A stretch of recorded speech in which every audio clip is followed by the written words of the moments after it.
Welcome to MJ channel. இன்னைக்கு நம்ம சேனலில் வரக்கூடிய 2026 சட்டமன்ற தேர்தலை முன்னிட்டு இந்த நகைக்கடன் தள்ளுபடி, பயிர்க்கடன் தள்ளுபடி, கல்விக்கடன் தள்ளுபடி குறித்த அறிவிப்புகள் வருமா அப்படின்னு சொல்லிட்டு பொதுமக்கள் அதிகமாக பார்த்தீங்கன்னா எதிர்பார்த்துக்கிட்டு இருக்கிறாங்க.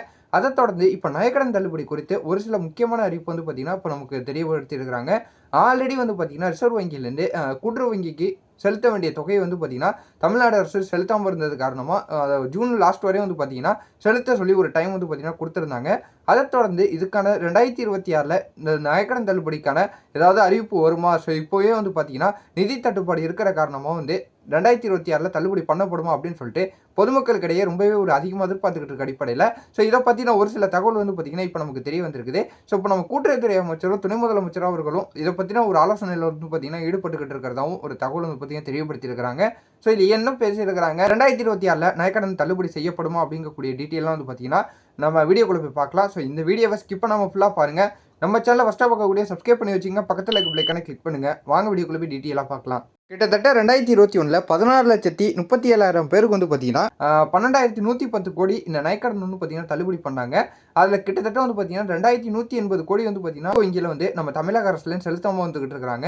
அதை தொடர்ந்து இப்போ ரிசர்வ் வங்கியில் பார்த்தீங்கன்னா இந்த ஜூன் லாஸ்ட்டுக்குள்ளே இந்த தொகையை பார்த்தீங்கன்னா செலுத்தி முடிக்கணும் அப்படின்னு சொல்லிட்டு ஒரு காலக்கெடு பார்த்தீங்கன்னா கொடுத்துருக்காங்க.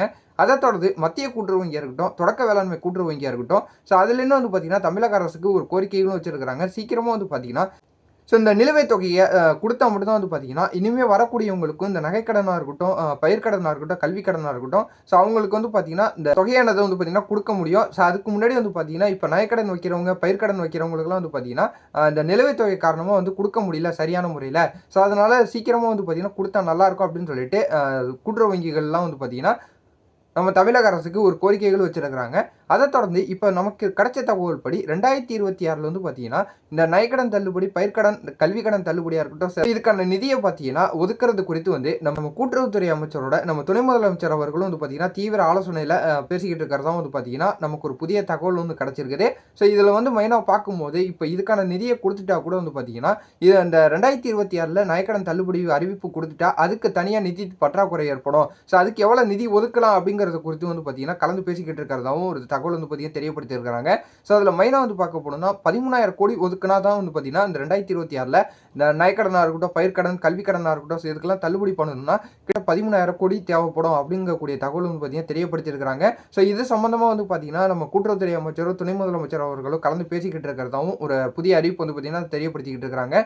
ஸோ எப்படி இருந்தாலும் சரி இந்த நவம்பர், டிசம்பருக்குள்ள பார்த்தீங்கன்னா ஒவ்வொருத்துக்குள்ளும் அவங்களுடைய தேர்தல் அறிவிப்புகள் பார்த்தீங்கன்னா தெரியப்படுத்துவாங்க. ஸோ ஒருத்தவங்களும் பார்த்தீங்கன்னா அவங்களுக்கு என்னென்ன நலத்திட்டங்கள் செய்யலாம், மக்களுக்கு இந்த 2026 என்னென்ன தேர்தல் அறிக்கையாக கொடுக்கலாம் அப்படின்னு சொல்லிட்டு பார்த்தீங்கன்னா தெரியப்படுத்துவாங்க.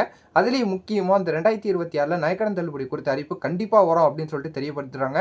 அதுலேயும் இப்போ ஆளுங்கட்சியில் இருக்கக்கூடியவங்களுக்கு ஒரு ப்ளஸ் பாயிண்ட் அமைச்சது இந்த நகைக்கடன் தள்ளுபடி தான்.